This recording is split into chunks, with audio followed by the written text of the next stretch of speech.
नमस्कार दोस्तों, स्वागत है आप सभी का हमारे YouTube चैनल पर। तो चलिए शुरुआत करते हैं आज के डिक्टेशन का। महोदय, राष्ट्रपति ने अपने भाषण में राजभाषा आयोग की रिपोर्ट के संबंध में कहा है कि हम सदस्यों की राय लेकर भाषा संबंधी कोई नीति घोषित करेंगे। मैं समझता हूँ कि भाषा का प्रश्न इतना जटिल नहीं था जितना कि उसको बना दिया गया है। इस जटिलता को लाने में जहाँ उन लोगों का हाथ है जो सरकार में नहीं है, वहाँ इसमें भारत सरकार की भी बड़ी जिम्मेदारी है। मुझे वह दिन याद है जब मैं छोटा था और देश गुलाम था। उस वक्त महात्मा गांधी हिंदी के संबंध में चर्चा करते थे और उनकी कृपा के फलस्वरूप और उनके प्रयास के फलस्वरूप सभी प्रांतों में हिंदी की सभाएं खोली गई और वहाँ हिंदी का प्रचार किया गया।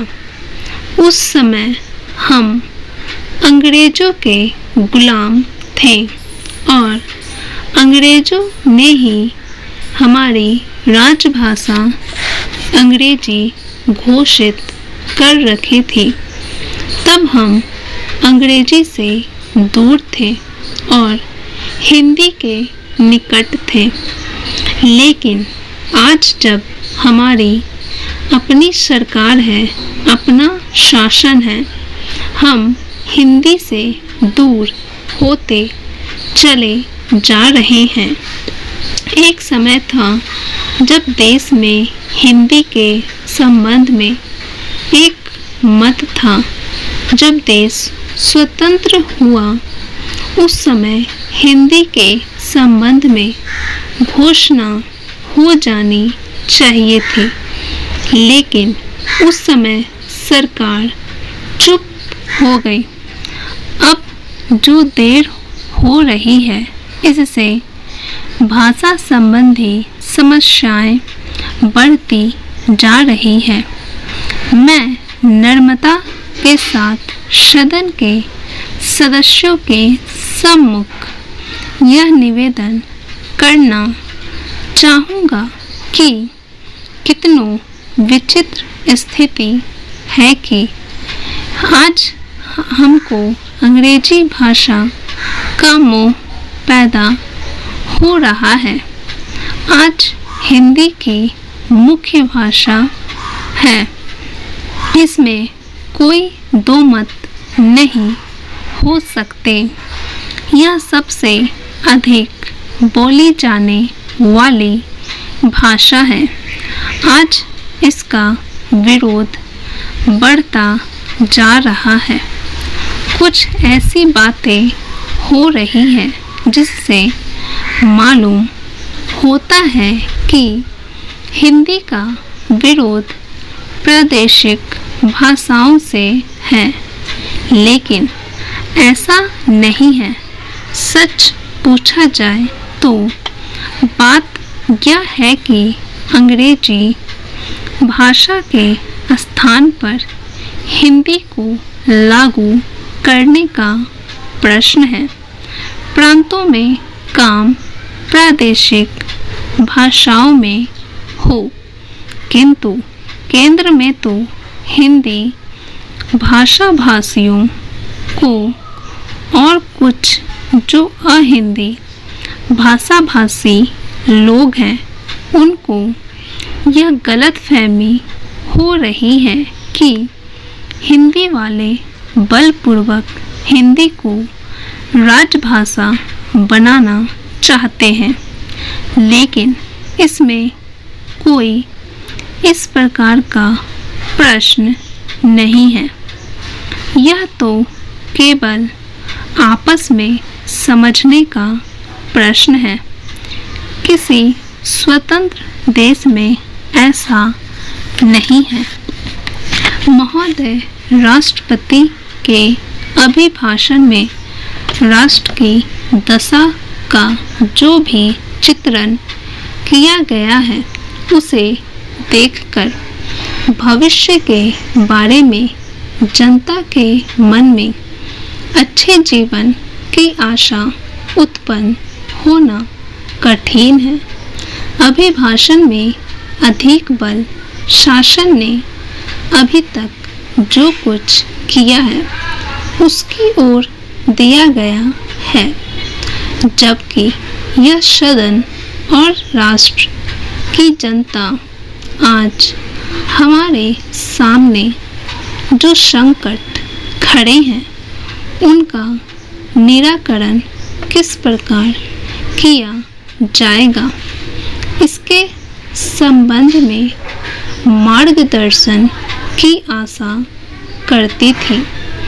राष्ट्र जीवन के भिन्न भिन्न क्षेत्रों में सरकार द्वारा अपनाई गई नीतियों के जो परिणाम हुए हैं वे हमारे सामने हैं और मुझे यह देखकर बड़ा दुख हुआ है कि राष्ट्रपति महोदय के अभिभाषण में राष्ट्र की सुरक्षा के लिए, एकता के लिए जो नए नए संकट खड़े हो रहे हैं उनका कोई उल्लेख नहीं किया गया है।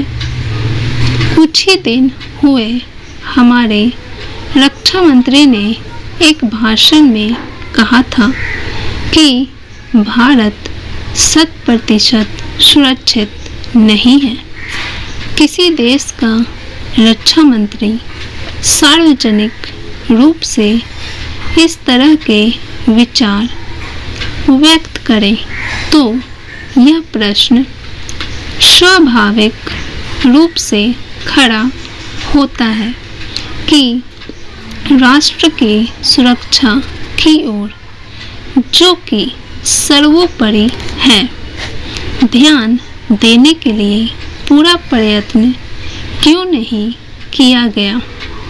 सभी जानते हैं कि सुरक्षा के लिए जो भी संकट है वह हमारे पड़ोसी देश से है और वह पड़ोसी आणविक शस्त्रों की मांग कर रहा है।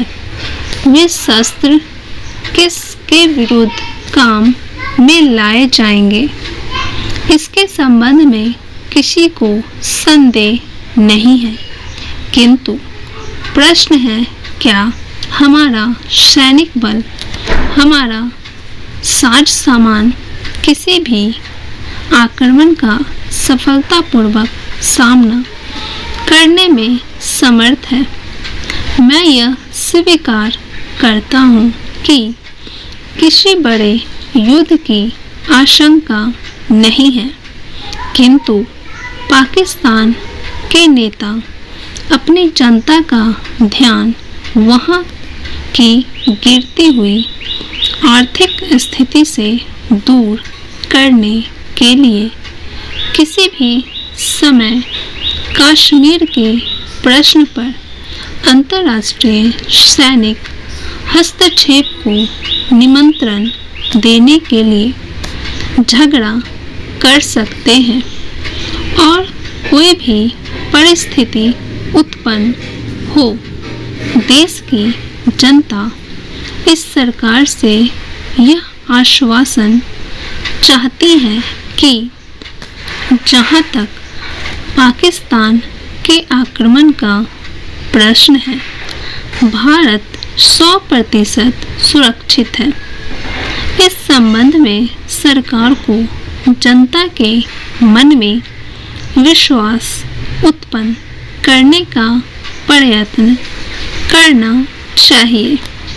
जहां तक कश्मीर का प्रश्न है, सरकार किसी भी अन्य विदेशी शक्ति से वार्ता करने के लिए तैयार नहीं है।